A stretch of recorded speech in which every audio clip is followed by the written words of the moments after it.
मंत्र पाठ। ॐ सहना भवतु सहनौ भुनक्तु सह वीर्यं करवावहै तेजस्विनावधीतमस्तु मा विद्विषावहै। ॐ शान्तिः शान्तिः शान्तिः। प्रथमा वृत्ति की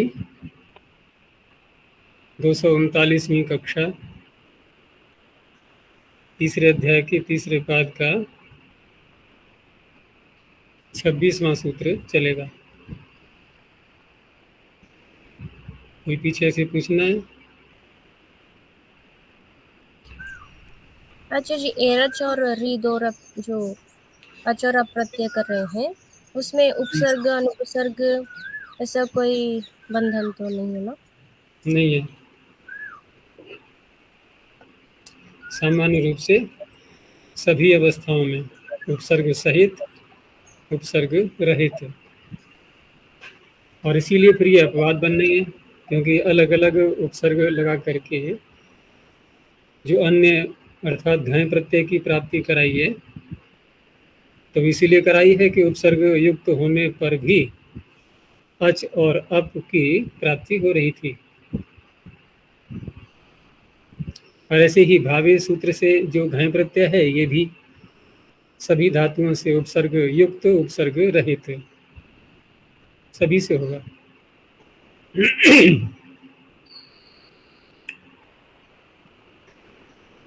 तो अगला सूत्र है आज का, पीछे हो गया था वौक्षुश्रुवः, यहाँ तक। आगे है अवोदोरणीयः। उपसर्ग जहाँ बोलते हैं पाणिनि वहाँ सप्तमी विभक्ति लगा देते हैं उपपद रहते हुए इस अर्थ को कहने के लिए। यद्यपि वहाँ उपपद कह करके अन्य कोई कार्य नहीं होता है, बस केवल एक यौगिक अर्थ बन जाता है।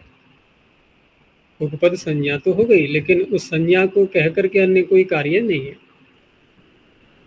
बस क्योंकि उपसर्ग तो धातु से पूर्व वैसे ही आते हैं, है ना। तत्रोपदम सप्तमी स्तंभ से हम उपपद संज्ञा कर भी ले हैं, तो उपपद संज्ञा करके हम क्या करते हैं, उपपद मतिंग से समास ही तो करते हैं। लेकिन यहाँ समास की आवश्यकता वैसे नहीं है, क्योंकि प्रत्यय से पूर्व ही उपसर्ग लगा दिया हमने। प्रत्यय करने के बाद यदि लगाएंगे तो उसको उपसर्ग नहीं बोलेंगे। फिर प्रत्यय करने के बाद, जैसे कल बात चल रही थी कि हमने भू धातु से, कहाँ पर आया था वो सूत्र, श्रेणी भुवोनुपसर्गे। श्रेणी भुवोनुपसर्गे। तो श्रेणी भुवोनुपसर्गे में उपसर्ग रहित भू धातु से गय प्रत्यय किया था, भावः बनाया था। लेकिन उपसर्ग युक्त भी तो एक शब्द मिलता है, प्रभाव, बहुत प्रयोग में आता है। प्रभाव शब्द बहुत प्रयोग में आता है, तो प्रश्न उठेगा कि जब उपसर्ग युक्त होने पर घय प्रत्यय का विधान ही नहीं है तो प्रभव बनना चाहिए रीद और अब से, फिर भी प्रभाव शब्द बनता है।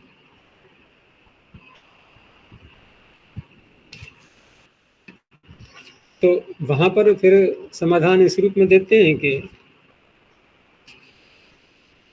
कृत्य लिटो बहुलम जो सूत्र आ रहा है, नहीं उसको भी छोड़ दो। यहाँ तो हम समास कर लेंगे बाद में। जैसे भाव शब्द पहले बना लिया श्रेणी भुवन उपसर्गे से, फिर प्र के साथ में समास कर दिया भगवती प्रादयः। अब यहाँ तो समास इसलिए आवश्यक हो गया ना कि हम पहले उपसर्ग नहीं लाए थे। लेकिन अब यहाँ पर जो प्र के साथ में समास किया है, प्रकृष्टः भावः प्रभावः ऐसे करके, तो ये समास उपसर्ग शब्द कह करके नहीं हुआ है, कुगति प्रादय में कु, गति और प्रादि, इसमें है कहीं पर उपसर्ग शब्द? कु शब्द है और गति, गति भी कहते हैं इन्हीं को, गतिश्च, और उधर प्रादि कह दिया हमने। तो प्रादि में ये 22 आ ही गए, गण है ये। तो वहां पर प्र आदि जो शब्द हैं, एक शब्द मात्र ही बोला जाएगा, उनको उपसर्ग नहीं कहेंगे। उन प्रादियों के साथ में भाव शब्द का समास हो गया। तो कहने का तात्पर्य प्रत्यय करने के बाद जब प्रादियों को जोड़ेंगे तब तो कुगति प्रादय सूत्र लग जाएगा, और प्रत्यय करने से पहले यदि धातु के साथ में ये जोड़ेंगे प्रादि, तब इनको क्या कहा जाएगा? उपसर्ग। ठीक है ना। और क्योंकि उपसर्ग नहीं कहेंगे तो ते प्राग धातु ये किसको लाएगा पूर्व में? फिर तो उपसर्ग और गति इन्हीं को तो लाता है पूर्व में ये।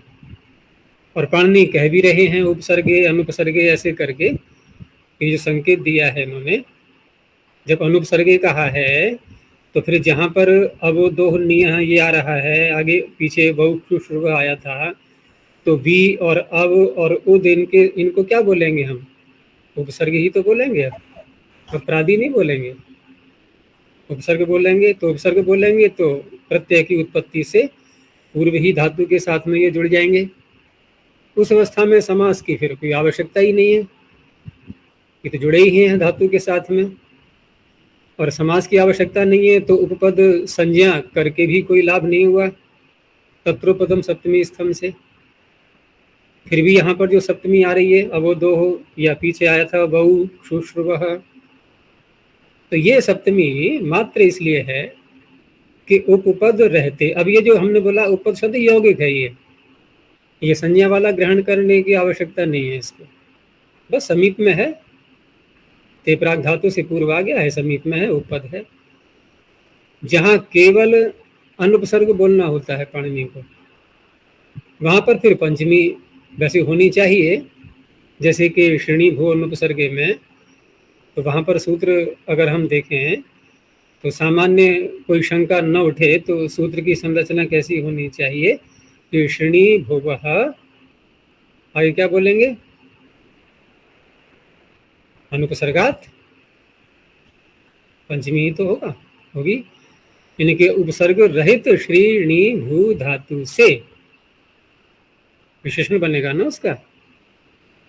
लेकिन जहां पर नाम ले देते हैं उपसर्गों का ये, वहां सप्तमी बोल देते हैं। लेकिन यहाँ पर अनुसर्गे में भी सप्तमी है तो वहां ये कहा जाएगा कि पंचमी के अर्थ में सप्तमी है। लेकिन जहां उपसर्गों का नाम लिया गया है वहां पर हम ये नहीं कहेंगे कि पंचमी के अर्थ में सप्तमी है। ठीक है ना, क्योंकि वहां तो उपपद रहते हुए ऐसे अर्थ करते ही हैं, धातु में पंचमी हो जाएगी। तो ये शैलियों को हमें देखना होता है कि पाणिनि किस किस शैली से सूत्र की रचना करते हैं, तो अर्थ करने में सरलता हो जाती है। तो अवोदो हो सप्तमी द्विवचनांतम नियः पंचमी एकवचनांतम।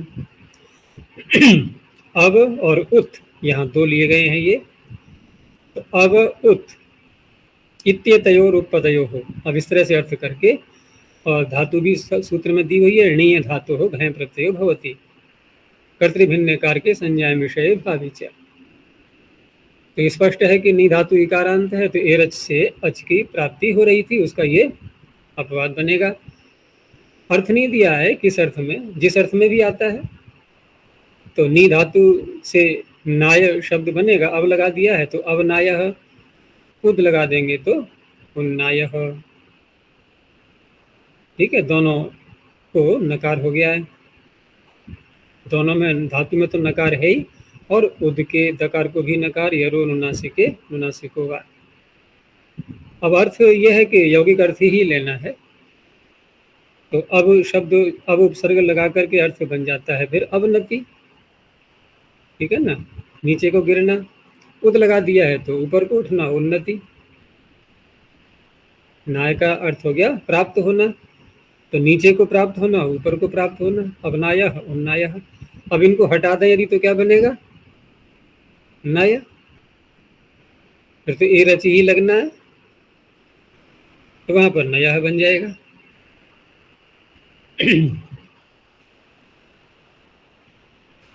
अच्छा जी, यहाँ उपसर्गावस्था अनुपसर्गावस्था में श्रेणी भ्रुव अनुपसर्गी नायः।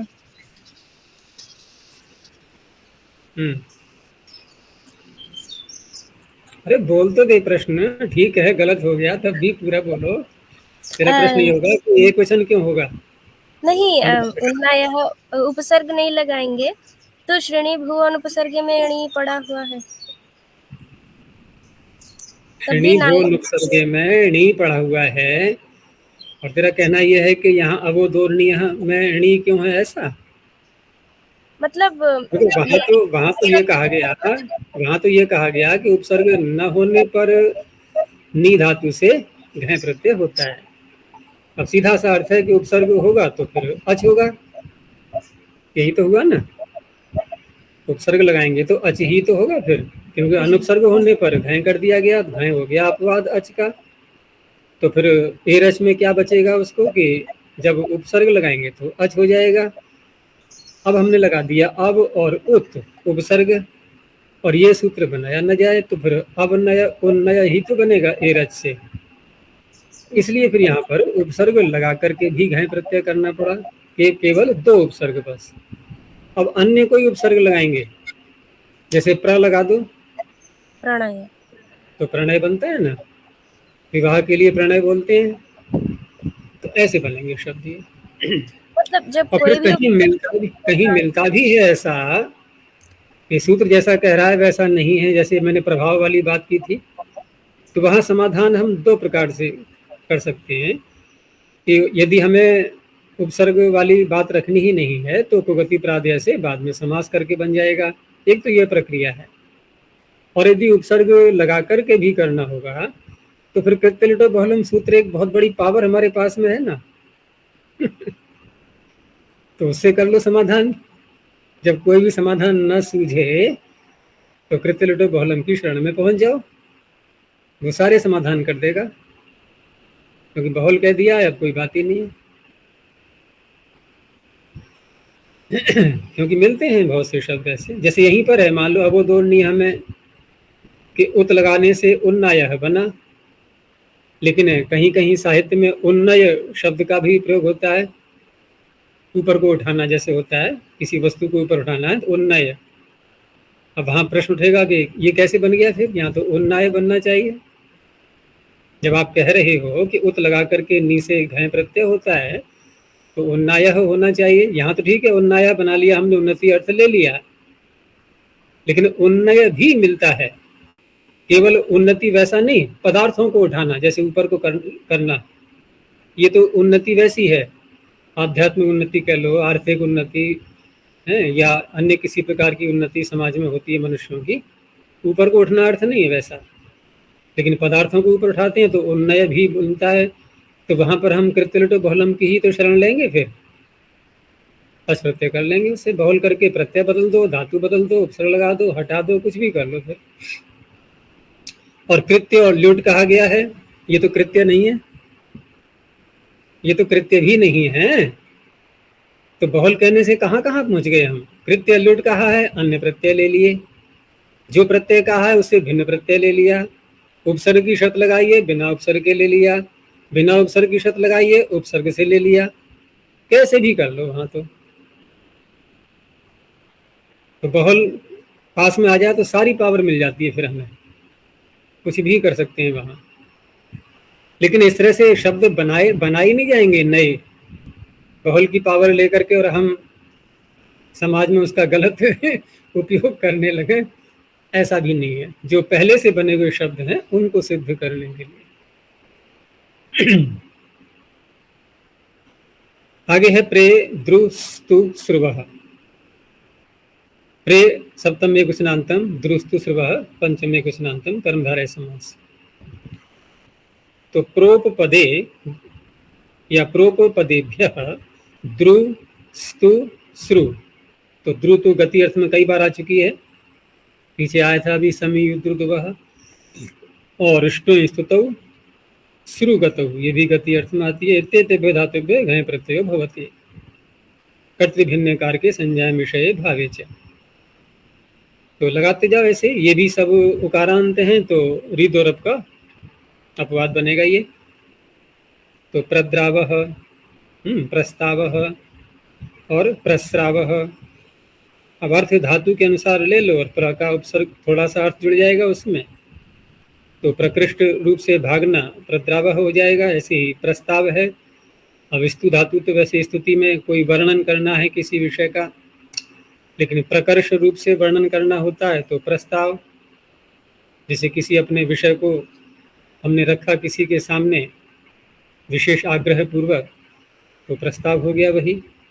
श्रु धातु गति अर्थ में होने पर भी ये बहने अर्थ में आती है, बहना भी गति ही होती है, तो प्रस्रावः, टपकना बहना आदि।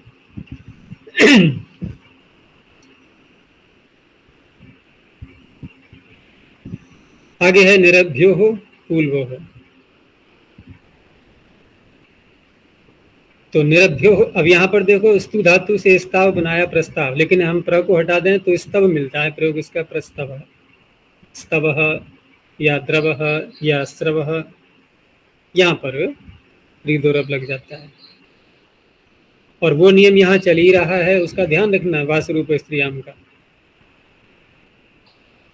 अर्थात जो समान रूप वाले प्रत्यय हैं वो तो अपवाद बनेंगे ही।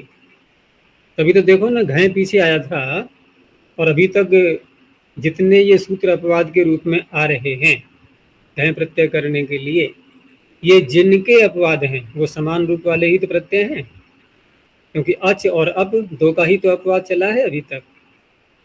तो घय अच अप सभी में क्या शेष रहता है, अ, इसलिए बाधक बन पा रहे हैं ये। लेकिन आगे स्त्रियामिक्तिन भी तो आएगा, उसकी चर्चा भी नहीं हो रही है कोई भी। क्यों? क्योंकि वो असरूप है। वो कर भी लेंगे तो घय का अपवाद नित्य तो नहीं बनेगा ना, वो तो विकल्प से होगा, फिर वाह असरूप है। और यदि कहीं कोई विशेष प्रयास किया है सूत्र में पाणिनि ने, तो वहां पर फिर वासुरु विधि को हटा भी सकते हैं।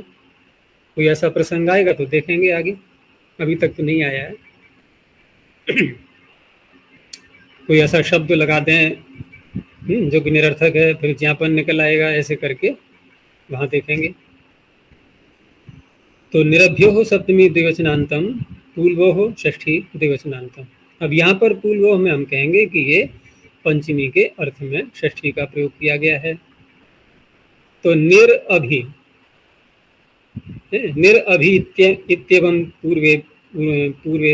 पूर्वाभ्याम यथासंख्यम, यहाँ यथासंख्य भी ले लेंगे क्योंकि धातु भी दो हैं, उपसर्ग भी दो हैं।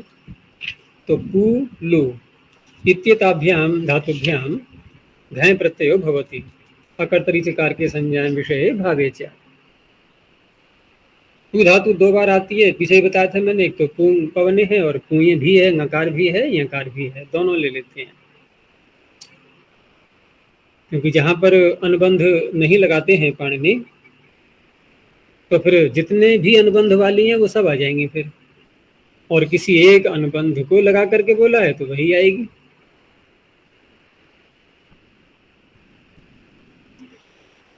तो पू धातु से निर लगा करके, अब निर के रेफ को विसर्ग जब हो जाएगा तो पीछे भी ये सूत्र बोला गया था, इद दुपधस्य चा प्रत्ययस्य, इससे विसर्जनीय के स्थान पर सीधा ही मूर्धन्य शकार हो जाएगा। ऐसा नहीं है पहले सकार करेंगे फिर शकार, विसर्जनीय के स्थान पर ही, क्योंकि पो कपौचा का अपवाद है ये, इद दुपधस्य चा प्रत्ययस्य। तो निष्पावः, अर्थ जो भी आ रहा है, कोई सूत्र में अर्थ तो बोला नहीं है कोई भी, तो पू धातु का अर्थ पवित्र करना होता है, तो निश्चित रूप से पवित्र करना है तो निष्पावः। ऐसे ही अभी पूर्वक, अब यहाँ पर धातु दूसरी ले लेंगे, लू धातु, तो लू का अर्थ काटना है तो अभिलावः, चारों ओर से काटना। और वैसे क्या बनेगा, पवह लवह, फिर ऐसे बनेगा, ये भी ऋदोरक का अपवाद है। आगे उन्योर ग्रह, उन्यो हो सप्तमी द्विवचनांतम, ग्रह पंचमे वचनांतम, ग्री का ग्रह। यहाँ दो उपसर्ग साथ में लिए गए हैं, तो उत नि इत्येतयोरुपपदयोः गृ धातोर् घञ प्रत्ययो भवति कर्तृभिन्नकार के संज्ञा विषये भावे च। तो गृ धातु भी दो हैं और अनुबंध भी नहीं है उनमें।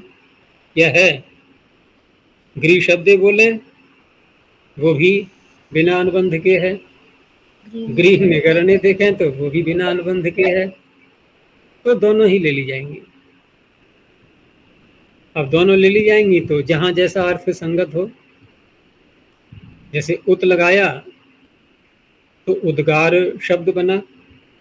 अब उद्गार के हम दोनों अर्थ ले सकते हैं यदि मिल रहे हैं तो, अर्थात शब्द अर्थ में ले लेंगे तो ध्वनि अर्थ हो जाएगा उद्गार, अपने उद्गार प्रकट करो। और अगर निगरण अर्थ लेंगे तो निगरण का अर्थ होता है अंदर को लेना, निगलना, लेकिन उद लगा देने से उल्टा हो कर दो, उसका अर्थ बाहर को निकालना। तो वमन जो क्रिया होती है उसको भी उद्गार शब्द आयुर्वेद में बोल देते हैं वमन के लिए। तो ये गृह शब्द और गृह निगरणे दोनों का ही यहाँ अर्थ निकल आया।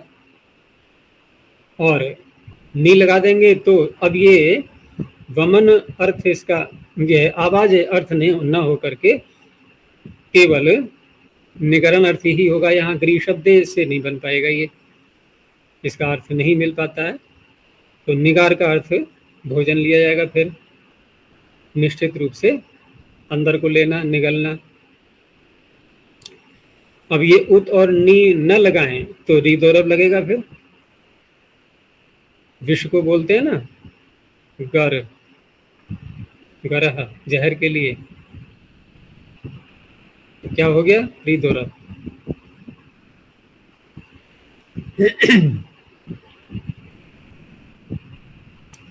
आगे क्री धान्य, अब क्री में कोई व्यक्ति नहीं है तो लुप्त पंचम यंत्र रहेगा, धान्य सप्तम एक कुशनांतम। अब ऐसे भी सूत्र आएंगे जहां पर अर्थ भी साथ में एक संकेत देंगे पाणिनि कि इस अर्थ में ही इसका प्रयोग आएगा शब्द का।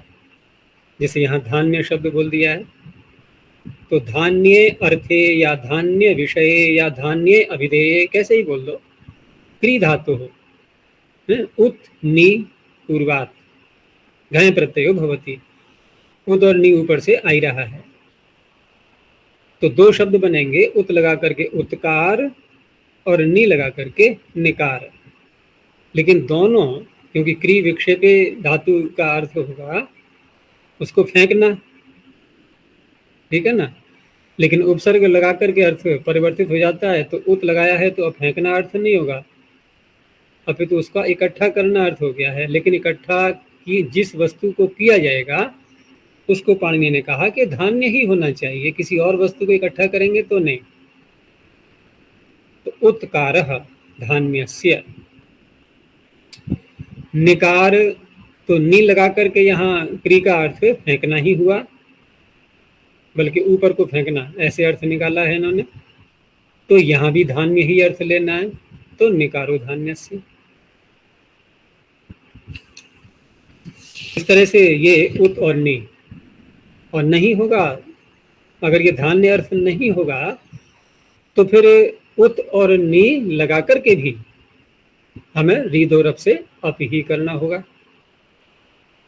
यदि किसी और वस्तु का इकट्ठा करना या फेंकना कहा जाएगा तो उत्कर या निकर शब्द ही बनेंगे।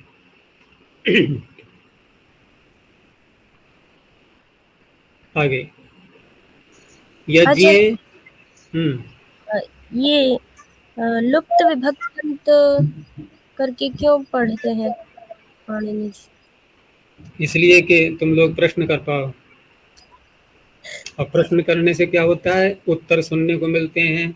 उत्तर सुनने से क्या होता है, बुद्धि का विकास होता है, हमारी बुद्धि और व्यापक और सूक्ष्म बनती है।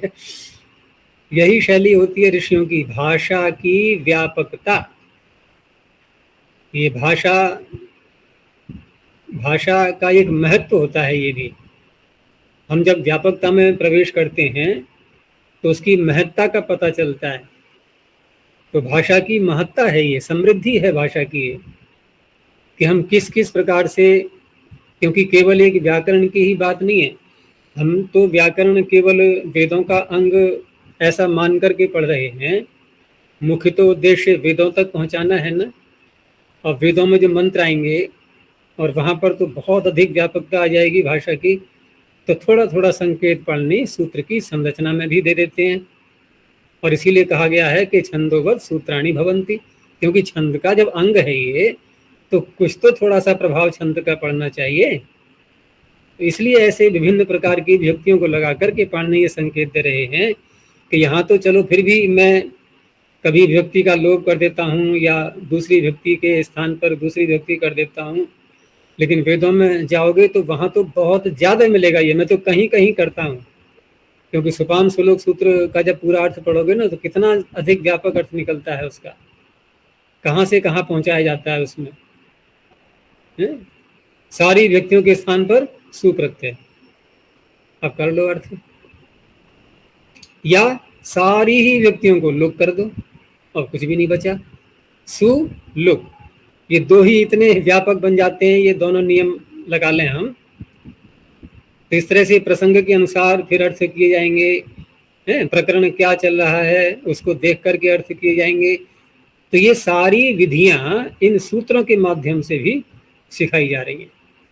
तो पाणिनि उस शैली का समय समय पर उपयोग करते रहते हैं, जिससे हम भूल न जाएं कि हम किसका अंग पढ़ रहे हैं। ये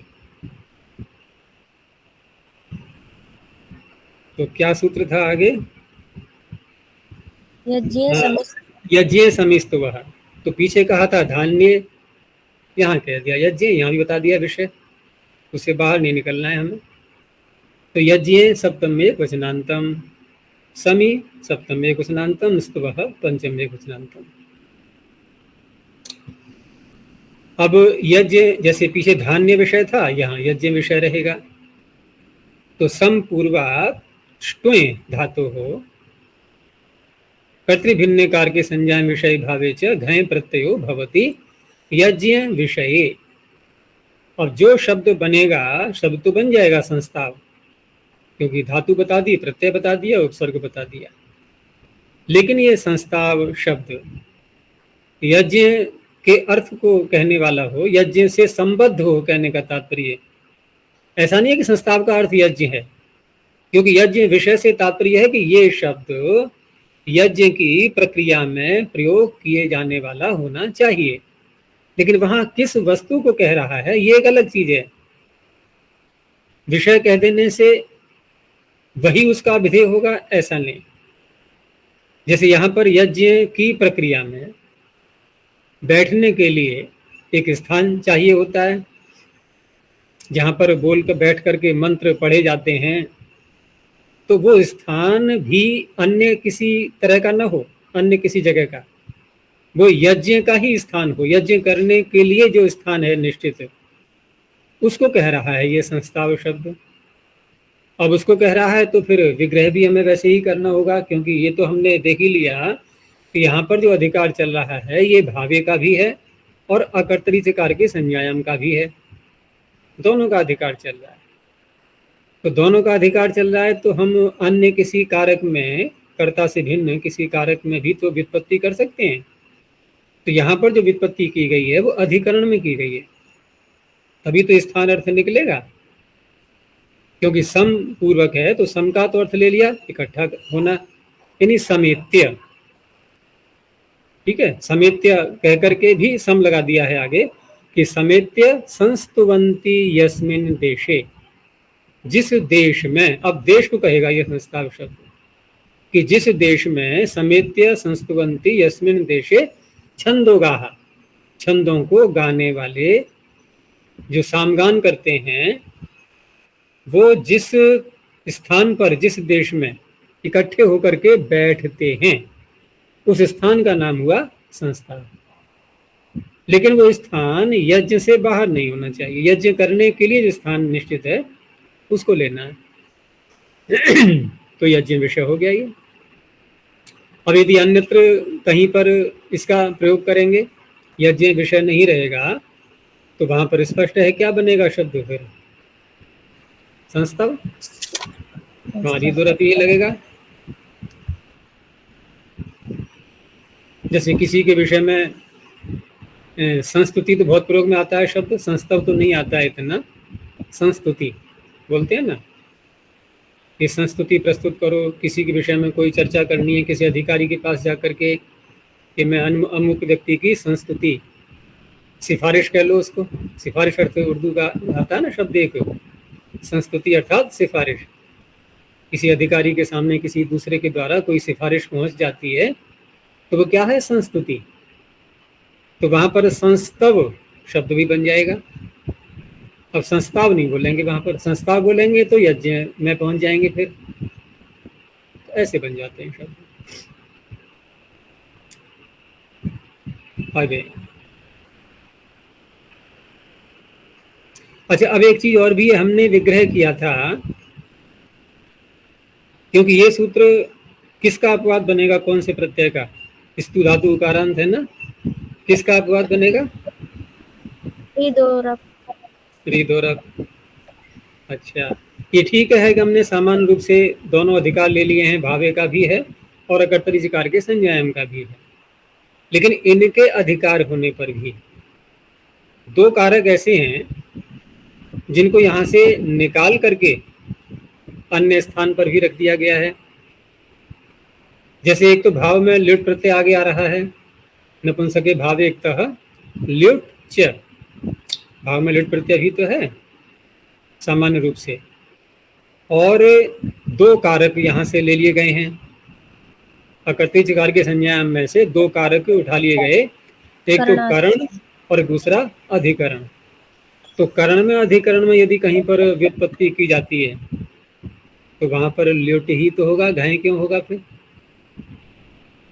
करणाधिकरण योश्च, भाई भाव का अधिकार तो वहां भी जा रहा है ना,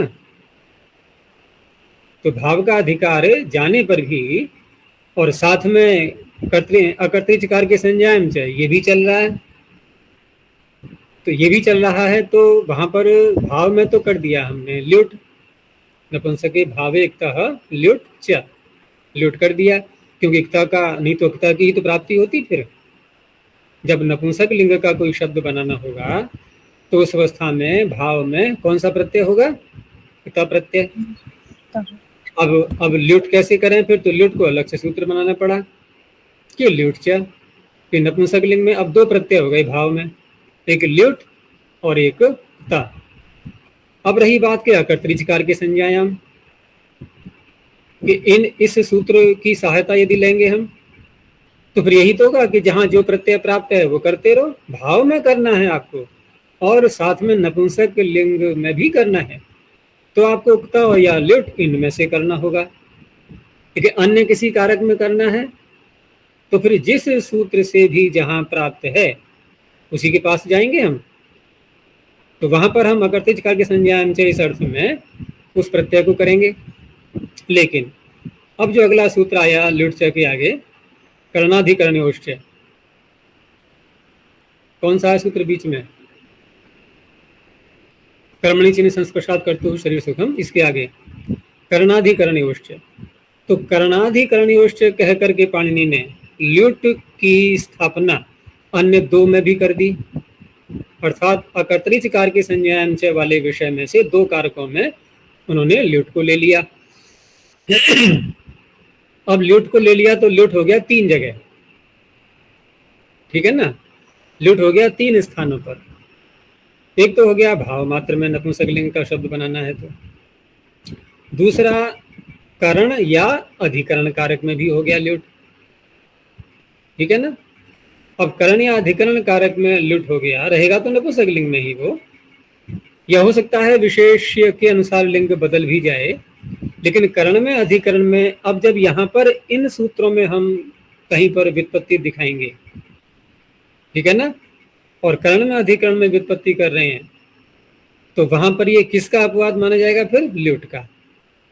जैसे यहाँ व्युत्पत्ति की गई कि समेत्य संस्तुवंती यस्मिन देशे, अब यस्मिन देशे कह करके हम अधिकरण में ला रहे हैं प्रत्यय, तो प्रश्न उठेगा कि ये सूत्र आपने क्यों बनाया, किसका अपवाद है? घय तो हो ही जाता है भावे सूत्र से। जब वहां पर कहा गया है अकर्तरी जिकार के संज्ञायाम, तो भावे से हो तो जाएगा, मतलब भावे के आगे वाले सूत्र से हो तो जाएगा, वह प्रत्यय हो जाएगा। और कर्तव्य काल के संज्ञाएं विधि सूत्र भी है और अधिकार सूत्र भी है, दोनों है ना। जैसे भावे, भावे अधिकार सूत्र भी है और विधि सूत्र भी है। तो उससे बन जाएंगे, ये संस्था बन जाएगा शब्द। तो क्या उत्तर होगा इसका? नहीं बनेगा। क्यों? ल्युट् क्योंकि प्राप्त। करणाधिकरणयोश्च से ल्युट् की प्राप्ति हो रही है। अब कहा जाएगा कि ये ल्युट् का अपवाद है, ये रीद और अप का अपवाद नहीं कहा जाएगा। ये बात ध्यान रखने की थी।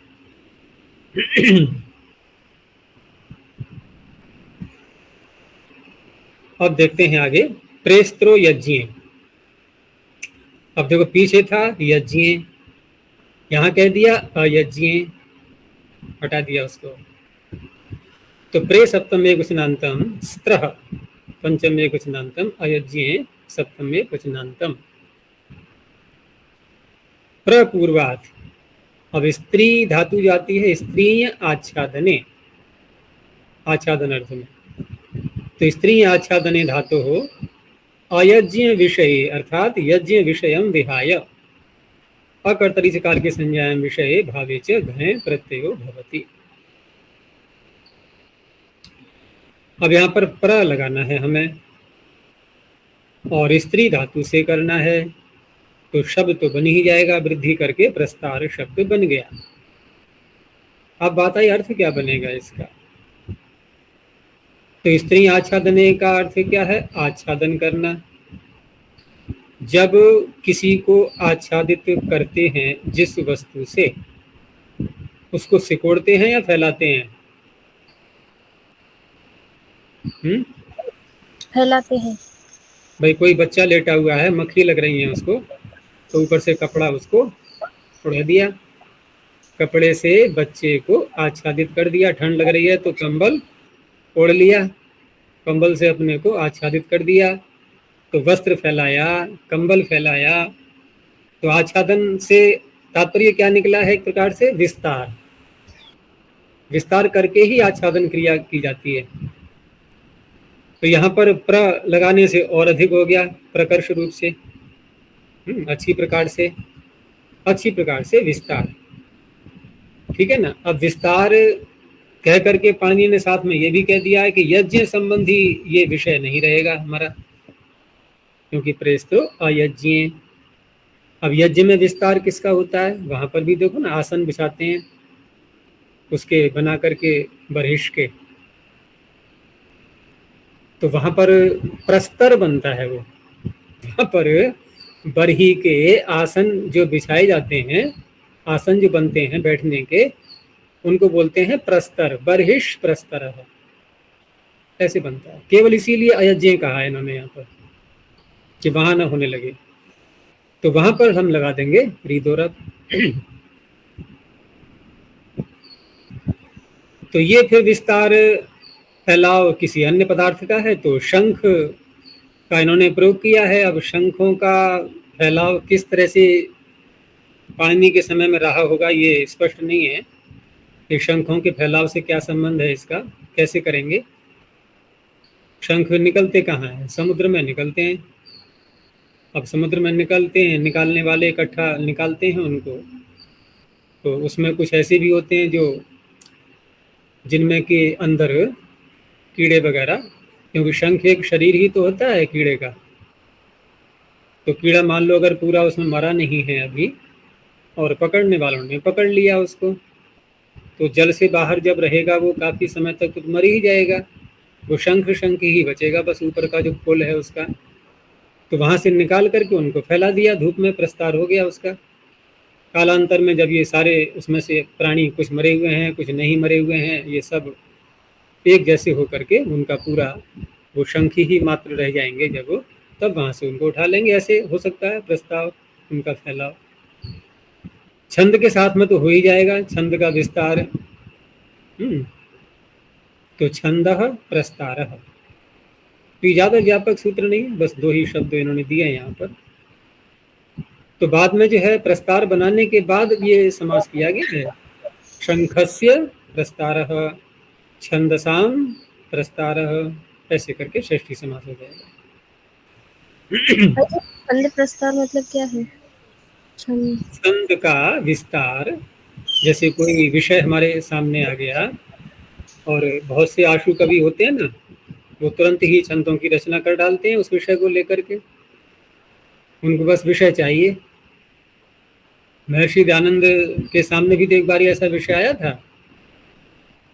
उन्होंने कोई शास्त्रार्थ चल रहा था और सामने वाले ने, जो विपक्षी था, मूर्ति पूजा या अन्य किसी विषय को लेकर के, तो सामने वाले ने प्रमाण दिए बहुत सारे पुराणों के या अन्य किसी जो भी पौराणिक ग्रंथ हैं उनके, कि देखो ऐसा कहा है वहाँ, ऐसा कहा है वहाँ। महर्षि ने कहा कि तुम संस्कृत के श्लोक बोल करके और उनको तुम प्रमाण के रूप में प्रस्तुत कर रहे हो, तो क्या संस्कृत में कोई श्लोक हो गया तो प्रमाण बन जाएगा वो, कि हाँ संस्कृत की संरचना है, श्लोक है, बहुत प्रमाण होता है वो। तो उन्होंने कहा कि श्लोक बनाने में देर कितनी लगती है, तो मेरे सामने कोई विषय ले आओ, देखो अभी बना देता हूँ मैं श्लोक। आशु कवि थे वो तो जूते चप्पल पता नहीं कौन सा विषय दे दिया उसने, उन्होंने इसी पे श्लोक बना दिया महर्षि दयानंद ने। तो क्या हो गया, ये छंद का प्रस्तार हो गया। तो छंद प्रस्तार। और दूसरा एक, वेदों में ये जो मुख्य 7 छंद आते हैं, गायत्री, उष्णिक, अनुष्टुप, बृहति, पंक्ति, त्रिष्टुप, जगति, एक मंत्र ही है अथर्ववेद का ये पूरा, जो मैंने बोला ना अभी। इसी में अंत में विभक्ति लगा दो, बहुवचन, देखो मंत्र बन जाएगा। बोलना जरा, लेकिन क्रम से याद है छंद। ये सबसे पहला होता, ये 7 छंद होते हैं मुख्य। मुख्य बोला मैंने, वैसे तो 104 छंद हैं, लेकिन मुख्य होते हैं 7। तो गायत्री, उष्णिक, अनुष्टुप, ये 4 4 4 4 बढ़ाते जाओ, 24 से प्रारंभ करते हैं। गायत्री, उष्णिक, अनुष्टुप, बृहति, पंक्ति, त्रिष्टुप, जगति। अब जगति में लगा दो विभक्ति बहुवचन, जगत्यः। इधर संधियां कर दो कहीं संभव है तो गायत्री, उष्णिक, अनुष्टुप, बृहति, पंक्ति, त्रिष्टुप, जगत्यः। देख लेना, अथर्ववेद का मंत्र है ये। तो इतना ही मंत्र है और कुछ नहीं है, यही मंत्र है बस। 7 छंदों के नाम आ रहे हैं उसमें। तो उन्हीं छंदों में जब उनके अवान्तर भेद किए जाते हैं, तो उन भेदों में एक प्रस्तार नाम का छंद भी होता है। तो वहां पर प्रस्तार बोलेंगे तो केवल छंद अर्थ में ही आ जाएगा वो, बस वहां छंदः शब्द अलग से नहीं बोलना पड़ेगा फिर। और अगर लगाएंगे भी छंदः शब्द तो कर्मधारय समास बनेगा फिर। छंदश्च अदः या असौ कह सकते हैं, क्योंकि प्रस्तार शब्द पुल्लिंग का है। तो छंदः प्रस्तारः, वही प्रस्तार है, वही छंद है, प्रस्तार नाम का छंद।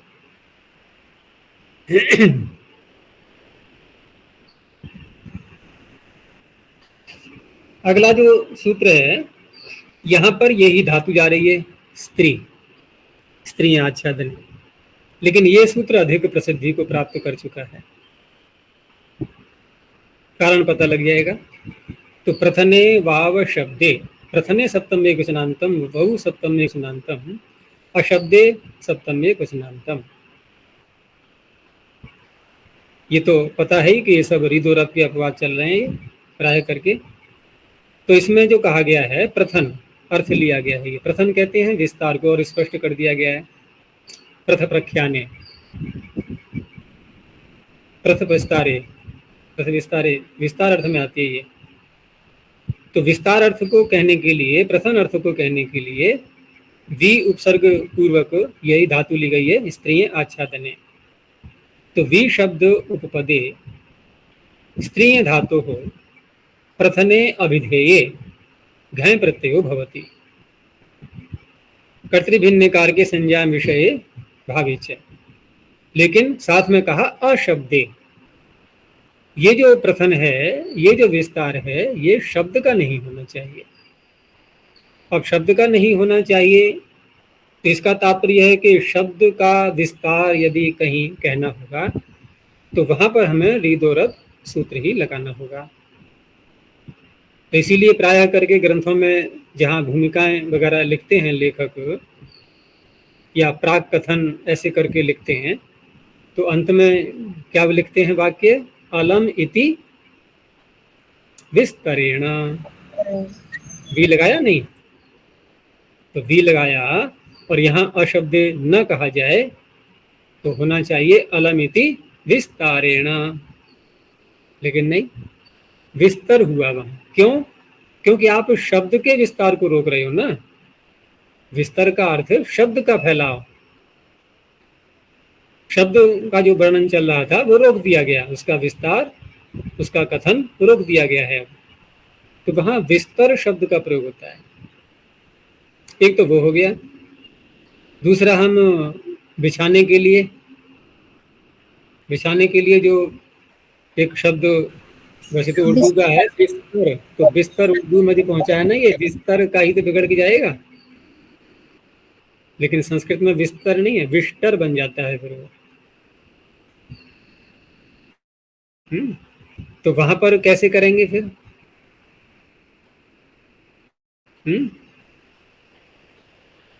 क्योंकि अशब्द तो वहां भी है भाई, कपड़ा ही तो बिछाया है, बैठ, बिस्तर क्या होता है? नीचे दरी बिछाते हैं, कालीन बिछाते हैं, आसन बिछाते हैं, ये सब हो रहा है, तो शब्द का विस्तार थोड़ी हो रहा है वहां। तो वहां तो फिर घृ होना चाहिए, है ना? लेकिन वहां मिलता है तो फिर वही लगाएंगे, कृत्य लुटो बहुलम, कोई समस्या नहीं है। तो कहने का तात्पर्य प्रसिद्धि को प्राप्त सूत्र इसलिए है ये कि शब्द के विस्तार को इसमें निषेध किया गया है, वहां पर विस्तर शब्द का प्रयोग होता है। क्योंकि अलमिति विस्तरेण ये बहुत प्रयोग में आता है, इसलिए प्रसिद्ध हो गया है सूत्र।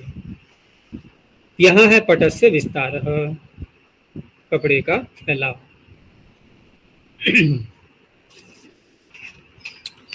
अब जैसे पीछे बताया था मैंने, इसमें यज्ञ इसमें क्या नाम, प्रेस्त्रो अयज्ञ, तो प्रेस्त्रो अयज्ञ में छंदः प्रस्तारः आया था, और बताया था कि मैंने प्रस्तार नाम का एक छंद भी होता है। तो उसी को बनाने के लिए ये सूत्र आगे आ रहा है, लेकिन ये भी लगाया गया है वैसे इसमें कि छंदो नाम नीचे, क्योंकि यहाँ से अनुवृत्ति जा रही है वी की। तो जैसे प्रस्तार है ऐसे ही विस्तार भी एक छंद होता है, तो उसके लिए सूत्र बनाया गया है छंदो नामनी च, छंदो नामनी सप्तम में कुछ नान्तम च व्यपदम। अब यहाँ पर छंद से बहुत से स्थानों पर पाणिनि वेदों का ग्रहण करते हैं, बहुलम छंदसी सूत्र सुने ही हैं सारे। यहाँ पर भी छंद शब्द का प्रयोग किया गया है, लेकिन साथ में नाम और जोड़ा है। क्या बहुलम छंदसी में है नाम शब्द कि बहुलम छंदो नामनी, बहुलम छंदो नामनी, ऐसे तो नहीं है सूत्र। तो कोई प्रश्न ये करे यहाँ पर कि छंद से आप वेदों का ग्रहण क्यों नहीं करते यहाँ, तो क्या उत्तर आएगा उसका कि यहाँ पाणिनि ने नाम शब्द भी तो जोड़ा है, और नाम शब्द संज्ञा का वाचक बन जाता है। तो छंद की संज्ञा अर्थ लेना है, न कि छंद यानी कि मंत्र अर्थ नहीं लेना। तो गायत्री आदि छंद हैं, उन्हीं में से वो नाम लिए जाएंगे यहाँ पर।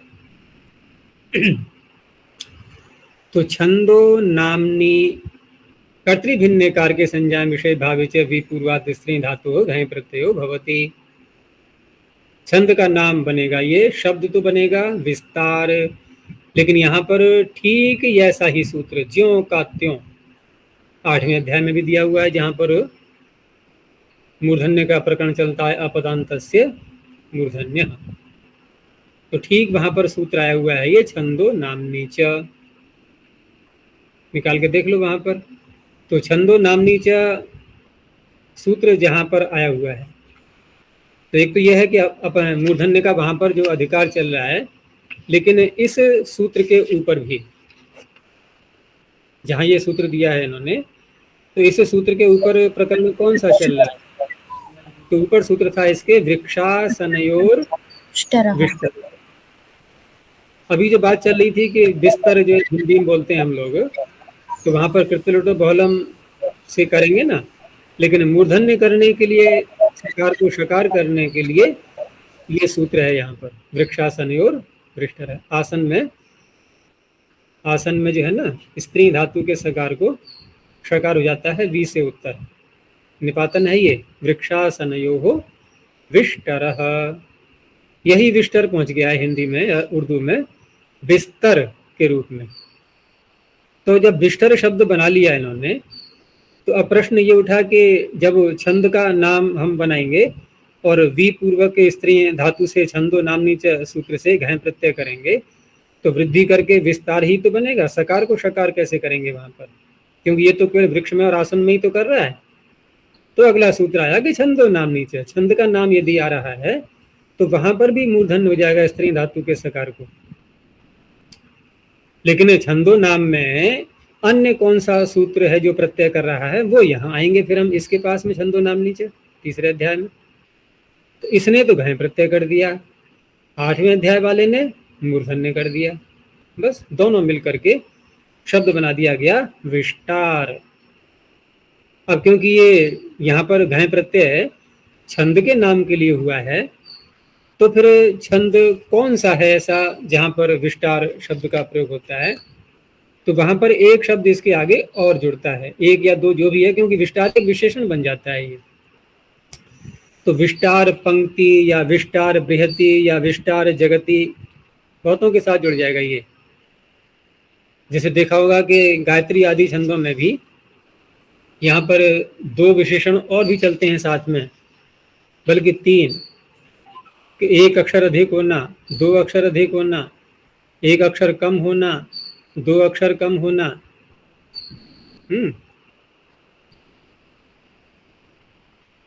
तो वहां पर क्या बोलते हैं उसको, पीछे ही मैंने बताया था एक बार, ये जहां पर 1 अक्षर कम होता है उसको क्या बोलते हैं?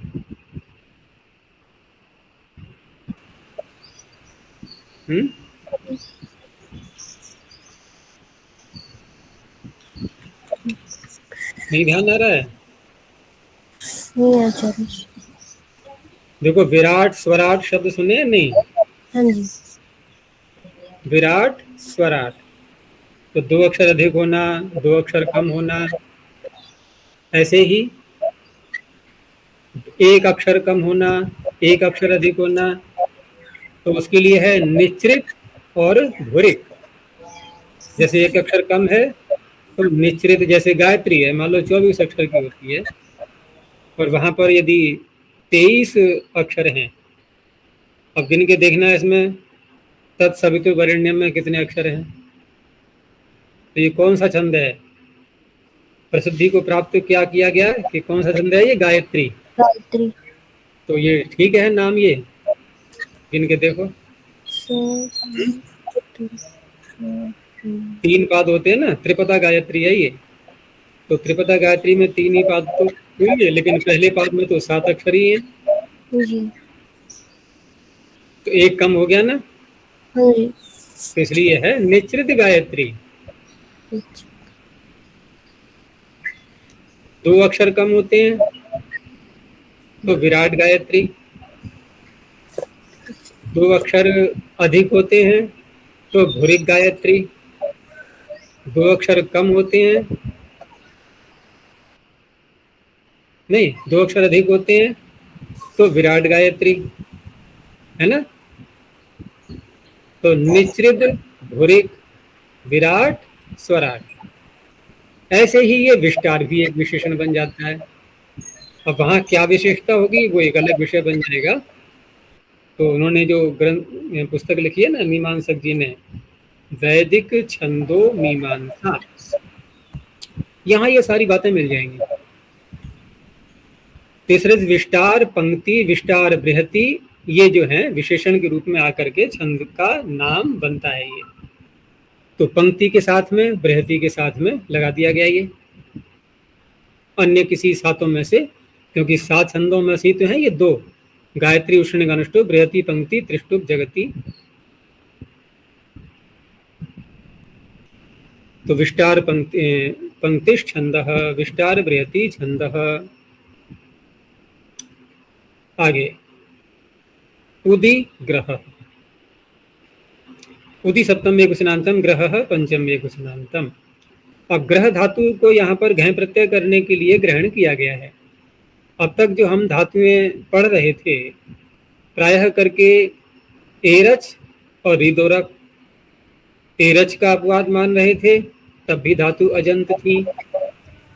रीद और अब का अपवाद मान रहे थे, तब भी धातुएं अजंत थी। ये पहला सूत्र आया है जो कि हलंत धातु ली गई है, तो ये किसका अपवाद होगा तो?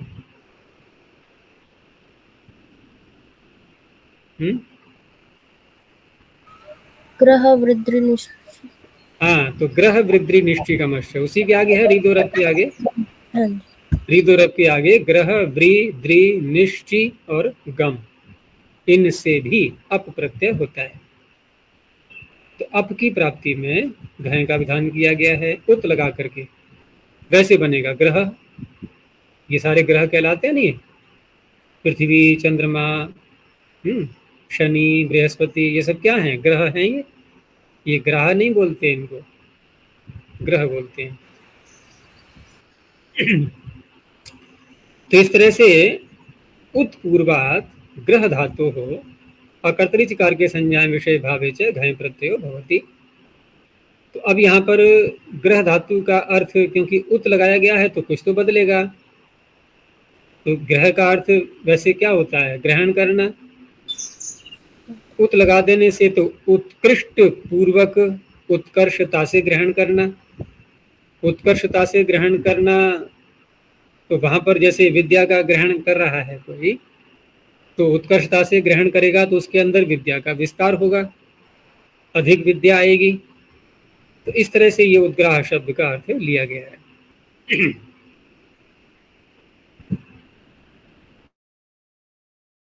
आगे इसी ग्रह की अनुवृत्ति ले जाते हैं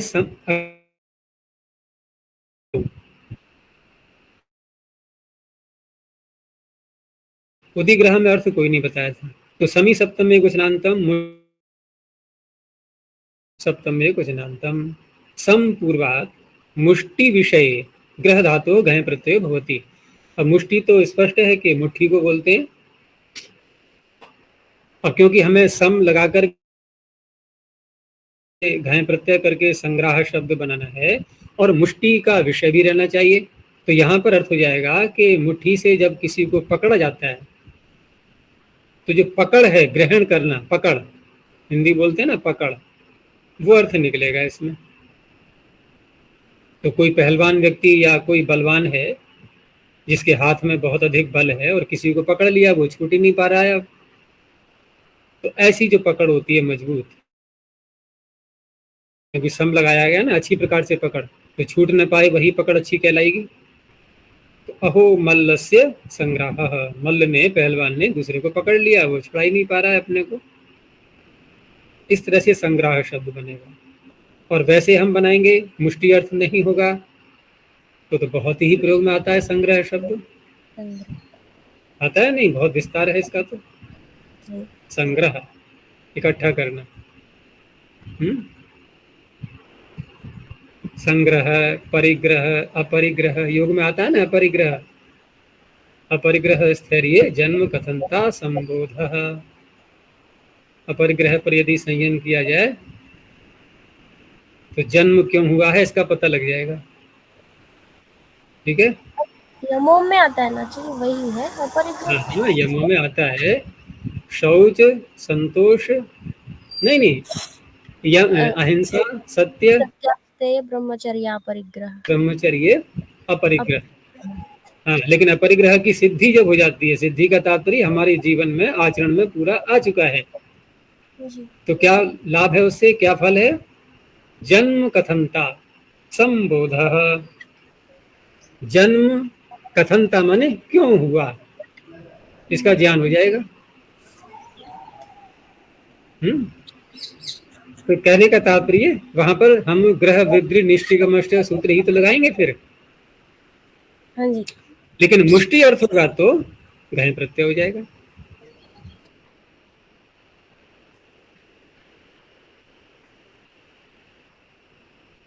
आगे परिण्योर नीणोर द्युताभ्रेषयो हो।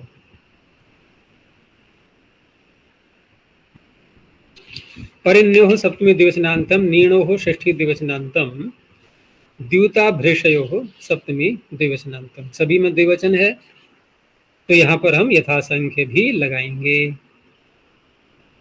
दूसरा इसमें सप्तमी षष्ठी दी हुई है, तो पंचमी के अर्थ में षष्ठी मानी जाएगी नीड़ो में।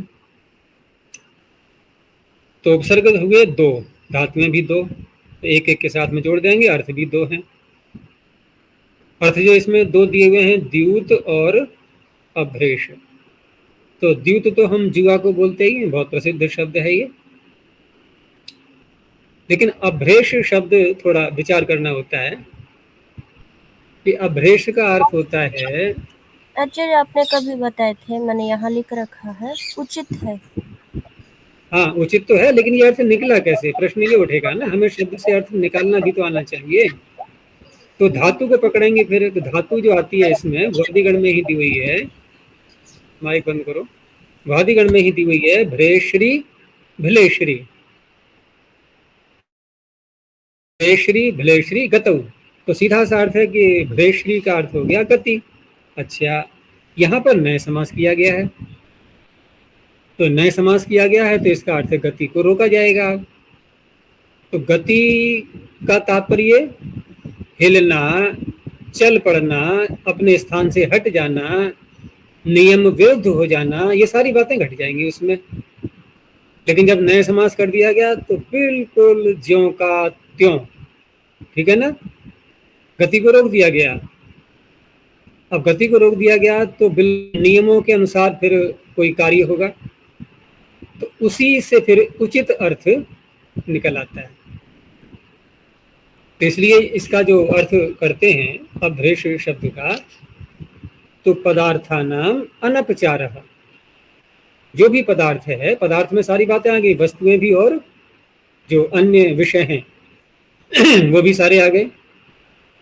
तो उनका अनपचार होना, अपने स्थान से हटना नहीं है, अपने अर्थ से हटना नहीं है, जैसा होना चाहिए वैसा ही होना, तब वो अर्थ निकलता है उचित।